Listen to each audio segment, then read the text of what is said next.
Good morning, dear students. Hope you all are fine, beta. Let's do the remaining chapter of chapter number 10.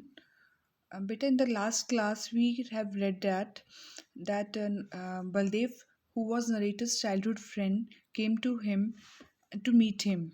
Okay, and he was recalling his childhood, that how his teacher taught him, and that completely went over his head. ठीक है. Now, Baldev, I said overwhelmed. बेटा हम यहाँ से पढ़ रहे हैं. Overwhelmed होता है बेटा, feeling overpowered by a strong emotion. मतलब जब आप भावुक हो जाते हो ना, तब उसको बोलते हैं feeling of overwhelmed. Whenever I see you, the childhood memories revive with all the freshness. Revive होता है came back, वापस आना मेरे अंदर एक नई नई दोबारा से मुझे वो यादें ताज़ा हो जाती हैं. With all the freshness, and this long spell of 45 years vanishes in a minute. जो अब 45 ईयर्स जो हम कम मिल रहे हैं, और जो स्पेल होता है टाइम पीरियड, जो 45 ईयर्स का टाइम पीरियड जो हमारी फ्रेंडशिप के बीच में आ गया है, वैनिशेस होता है गायब हो जाना. वो एकदम से 1 मिनट में गायब हो जाता है. Baldev replied, I have always considered you an elder brother, you know, and tell everyone that I can depend on you whenever I am in trouble. अब बलदेव क्या कह रहा है कि नरेटर को कह रहा है कि that he is entirely dependent on him 45 years ago, and right now also he can trust that friend, I mean the narrator. Why don't you eat properly? You are thin as ever. तुम खाते क्यों नहीं हो? तुम हमेशा से क्या हो? थिन क्या होता है? पतले हो. If you can't get good ghee, I can send you a couple of this. बेटा जो लोग विलेज में रहते हैं वहाँ पे प्योर घी होता है. So Baldev, who used to live in a village, offer to give him ghee, good ghee, as he is thin and frail. Okay, I can send you a couple of tins किसके? घी के. Now you are getting old. Food is the only thing that will keep you going. कहते हैं कि क्या तुम बुजुर्ग हो रहे हो, बूढ़े हो रहे हो, और सिर्फ खाना ही तुम्हें क्या कर सकता है? फिट रख सकता है. Look at me, मेरी तरफ देखो. I can still drink a seer of milk. Seer होता है बेटा unit of weight, slightly less than a kilogram. Approximate 1 kilo से हल्का थोड़ा सा कम कह लो, कि मैं अभी भी क्या कर सकता हूँ? 1/4 किलो कम से कम घी मिल्क ले सकता हूँ. Eat a quarter seer ghee beside some butter. और क्वार्टर कितना होता है बेटा? आपको पता ही होगा, है ना? तो आप मैथ्स पढ़ते हो, तो कहते कि मैं सिर्फ घी साथ में थोड़ा घी ले सकता हूँ और बटर भी ले सकता हूँ. I have to keep fit. मुझे अपने आप को क्या रखना है? फिट रखना है. All the whole life has been spent in bringing up the children. कहते हैं कि पूरी ज़िंदगी हमारी बच्चों में बच्चों की ब्रिंगिंग में, उनको बड़ा करने में बीत गई है. Do they care about me? क्या वो हमारी केयर करते हैं? If I were to fall ill, they would never ever come to ask if I needed anything. कहते अगर हम बीमार भी पड़ जाए ना, तो वो कभी हमसे आके पूछेंगे नहीं कि आपको कुछ चाहिए. Yes, I have come to you about my eldest son. कहते कि अब लेकिन हम फिर भी क्या हैं? पेरेंट्स हैं. वी ऑल मतलब still care for our children. और मैं आज यहाँ पे क्यों आया हूँ? For my eldest sun.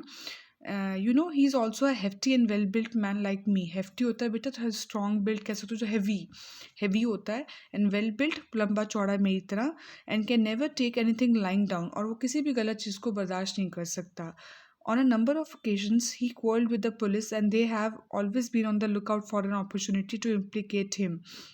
Implicate होता है बेटा, involve in a criminal case. कहते कि उसने बहुत बार पुलिस से झगड़ा किया, और पुलिस भी क्या करती है? एक मौके की तलाश करती है कि कहाँ उसको इम्प्लीकेट कर सके, उसको इन्वॉल्व कर सके क्रिमिनल केस में. रिसेंटली व्हेन अ डकैती took place in the village. डकैती किसको कहते हैं बेटा?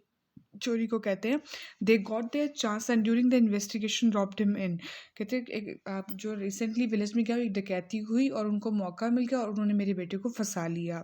ही is under arrest and has been in jail for the last 1 week. कहते वो जेल में है और क्या है? अरेस्टेड है लास्ट वीक से. The case is filed in the court of deputy collector mister Mohammad Khalil. जो कहते कि डिप्टी कलेक्टर के कोर्ट में यहाँ पे केस फाइल्ड है. द दरोगा साहिब and he are great friends. कहते जो दरोगा साहिब हैं और डिप्टी कलेक्टर हैं, वो फ्रेंड्स हैं. And if he is sentenced, No, Daroga Sahib and he are great friends and I am sure that my son will be sentenced. कहते हैं दरोगा साहिब और डिप्टी कलेक्टर क्या हैं, वो फ्रेंड्स हैं। और अगर उन दोनों की फ्रेंडशिप होगी तो मेरा बेटे को तो क्या हो जाएगा, उसकी ज़िंदगी क्या हो जाएगी, उसको फांसी की सज़ा मिल जाएगी। सेंटेंस्ड होता है बेटा किसी को फांसी की सज़ा देना। No one but you can save him, कहते कि सिर्फ उसे तुम ही बचा सकते हो। If he is sentence the whole family will be ruined, कहते हैं अगर उसको फांसी की सज़ा होगी तो पूरी फैमिली क्या हो जाएगी, तबाह हो जाएगी। I don't expect you to do anything out of the way, मैं तुमसे कोई भी ऐसा काम करने को नहीं कह रहा हूँ, किसी कोई भी इलीगल वर्क करने को नहीं कह रहा हूँ। All you have to do is to go and tell the district officer that it is completely false case and that he should investigate the matter personally. कहते हैं आपको सिर्फ जाके क्या करना है, डिस्ट्रिक्ट ऑफिसर को जाकर रिक्वेस्ट करनी कि आप ये केस फॉल्स है, इसकी छानबीन अच्छी तरीके से करो, दोबारा इन्वेस्टिगेट कर लो। You are a childhood friend and of mine and my guru, आप मेरे ना सिर्फ बचपन के दोस्तों बल्कि मेरे गुरु भी हो। प्लीज़ डू नॉट रिफ्यूज़, मुझे मना मत करना। I know that you do not like getting involve in such matters, मैं जानता हूँ आपको इन मैटर्स में क्या इन्वॉल्व होना अच्छा नहीं लगता, and it is right too, ये सही भी है। बट इन दिस केस, कहते कि लेकिन इस केस में क्या करो, you should think as if your own son were in trouble, कहते कि आप ऐसे सोचो कि आपका खुद का बेटा मुसीबत में है। If the case had not been absolutely false I would never have troubled you, कहते अगर ये केस गलत ना होता तो मैं कभी भी आपको आके परेशान ना करता। The boy's mother is crying her heart out, कहते उसकी माँ क्या कर रही है, बहुत ज़्यादा मतलब रो रही है। His wife has not eaten anything since his arrest, कहते उसकी वाइफ ने भी तब से कुछ नहीं खाया है। As a matter of fact nothing has been cooked in the house since he was taken away, कहते अगर मैं सच बताऊँ तो घर में कुछ बना ही नहीं जब से उसको लेके गए हैं। इफ़ ही इज़ सेंटेंस्ड, अगर उसे फांसी की सज़ा हो जाती है, I am sure that both these women will die, कहते कि दोनों औरतें क्या हो जाएंगी, मर ही जाएंगी।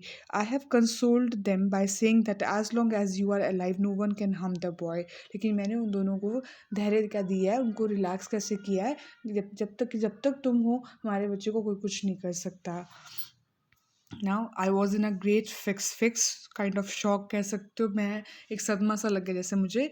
All the objections that I could have put forward had already been answered by Baldev Singh, कहते अगर मैं नरेटर अपने मन में सोच रहा है व्हाट ही इज़ थिंकिंग, कि अगर मैं कुछ भी एक्सक्यूज़ देने की कोशिश करता कि मैं इस तरह की बात नहीं करना चाहता, मैं इन्वॉल्व नहीं होना चाहता, so all this questions have all the question that were occurring in my mind have already been answered by Baldev. Baldev ने अपने आप ही उन क्वेश्चंस किए और उन्हीं के अपने आप ही आंसर कर दिए, जो कि मैं कह सकता अपने आप को बचाने के लिए कि मैं आपको हेल्प नहीं कर सकता। I could not think of a valid excuse and said ultimately to get out of the predicament, predicament होता है बेटा कन्फ्यूजन, कहते मुझे कोई रास्ता नज़र ही नहीं आ रहा था कि मैं अपने आप को कैसे इस कन्फ्यूजन से बाहर निकाल सकूँ। All right, I shall mention to district officer but it is doubtful that anything would come out of it, कहते मैं डिस्ट्रिक्ट ऑफिसर से बात कर लूँगा लेकिन कुछ इसका रिजल्ट पॉजिटिव आए या ना, ये मैं डाउटफुल हूँ, डाउटफुल लेकिन इसका कंफर्म नहीं हूँ। Okay, he does not interfere in the work of his subordinates, क्योंकि मैंने जो सुना है वो डिस्ट्रिक्ट ऑफिसर अपने जो सबॉर्डिनेट्स होते हैं बेटा, जो को वर्कर्स कह सकते हो जिनको आप, उनके काम में दखल अंदाजी नहीं करते हैं। You go and tell him about this case beated Baldev Singh, that is all that I ask of you, कहते सिर्फ जाके उनको इतना इस केस के बारे में मेंशन कर दो, मैं तुमसे और कुछ नहीं कह रहा हूँ। The rest will all depend on fate, fate होता है बेटा भाग्य, बाकी सब चीज़ें किस पे छोड़ देते हैं, किस्मत पे छोड़ देते हैं। विल यू गो टुमारो, क्या आप कल जाओगे? Baldev Singh took leave of me, Baldev क्या हो गया, चला गया। I completed the article I was writing and lay down to rest after finishing my meals, कहते जो मैं आर्टिकल लिख रहा था, as he was a writer he was writing an article and after finishing the article he slept. Okay, I had no intention whatsoever of keeping my promise to him, और जो narrator है, writer है, उसकी कोई intention नहीं थी कि वो डिस्ट्रिक्ट ऑफिसर से बात करेगा। All I had to tell him that when I met him next was the district officer did not consider it proper to interfere in the case, कहते मुझे नेक्स्ट टाइम जब बलदेव मिलेगा तो मुझे सिर्फ इतना ही कहना था कि डिस्ट्रिक्ट ऑफिसर को सही नहीं लगा अपने सबॉर्डिनेट से काम में इंटरफेयर करना, that's why he did not do anything. Okay, I had completely forgotten about the incident when 8 days later Baldev Singh and his son came to see me, कहते मैं बिल्कुल ही इस का मैटर के बारे में भूल गया था और 8 days बाद बलदेव और उसका बेटा मेरे घर आ रहे हैं। The son knelt and touched my feet, जैसे कि इंडियन कस्टम होता है कि बॉयज़ टच करते हैं फीट, वैसे उसने भी किया। Baldev Singh said this is the boy, who is the boy who had been arrested, he has been let off without a blemish. Blemish होता है बेटा एनी चार्जेस। कहते ये बॉय है जो कि बिना किसी चार्ज के छूट गया है। The district officer called the दरोगा साहिब एंड रेप्रीमेंडेड हिम। रेप्रीमेंडेड होता है स्कोल्डेड हिम, डांट लगाना। हिम सिवियरली, उनको बहुत बुरी तरह डांट पड़ी। And warning him that if in future he indulge in maligning. Maligning होता है बेटा bringing bad name to someone without any basis. आप किसी को प्रूफ के बिना किसी को अगर आप अपराधी ठहराते हो तो वो भी बहुत गलत है ना। एक इनोसेंट पर्सन को, रिस्पेक्टेबल पर्सन को अगर आप गुनहगार साबित करने की कोशिश करो, दैट इज़ अनलॉफुल। ओके, तो कहते हैं डिस्ट्रिक्ट ऑफिसर ने क्या किया, दरोगा साहिब को बुलाया और उसको डांट लगाई कि अगर इन फ्यूचर अगर आप दिख गए मुझे किसी निर्दोष को सज़ा दिलाते हुए, then he would be dismiss. उनको नौकरी से निकाल दिया जाएगा। दरोगा could not even show his face to me after this. कहते दरोगा ने मुझे अपना चेहरा ही नहीं दिखाया उसके बाद। It is all due to you. ये सिर्फ तुम्हारी वजह से हुआ है। But for you wish would have been undone. लेकिन अगर हम तुम्हारे पास ना आते तो हम लोग गलत करते। You have saved 4 lives. तुमने अब 4 जिंदगियां बचाई हैं। हुज 4 लाइफ बेटा? Baldev, his son and 2 women. When I came to you, I had many doubts whether you would help. कहते जब मैं तुम्हारे पास आया तो मुझे क्या था, डाउट था। किस चीज़ का डाउट था? Let's see. People had told me that nobody had ever benefited through you. कहते कि लोगों ने मुझे कहा था कि तुम किसी का भला नहीं करते हो, किसी को कभी हेल्प नहीं करते हो। बट आई वॉज सर्टेन, मैं श्योर था that you would not let me down. मुझे विश्वास था कि तुम मेरे को निराश नहीं करोगे। And saying this he signal to his son. बलदेव ने अपने बेटे को इशारा किया। Who went out and brought a huge bundle of presents. जो कि बाहर गया और बहुत एक बंडल ले आया प्रेजेंट्स का। In spite of my insistence, मेरे मना करने के बाद भी they refuse to take it back. उन्होंने, राइटर कह रहा है कि मैंने बहुत मना किया उनको कि मैं ये गिफ्ट एक्सेप्ट नहीं कर सकता, बट उन्होंने काफ़ी इंसिस्ट किया, so I have to keep them. Okay, they refused to take it back and I could not pick up the courage to tell them that I had done nothing to deserve this reward। कहते लेकिन मेरे में इतनी हिम्मत नहीं हुई कि मैं उनको ये बता सकूं कि ये क्या है, ये रिवॉर्ड, मैं ये रिवॉर्ड डिजर्व नहीं करता। So the title is very apt, the undeserved reward. That is the narrator got the reward for the things he had not done। I hope you are clear with the chapter. Please feel free to ask if you have any doubt in understanding the chapter, beta. Now let's do the exercise. True or false, beta? The narrator is a lawyer by profession. No, he was a writer by profession. So we are going to write false over here. The district officer had a keen interest in history. It is true. He had interest in history and old coins.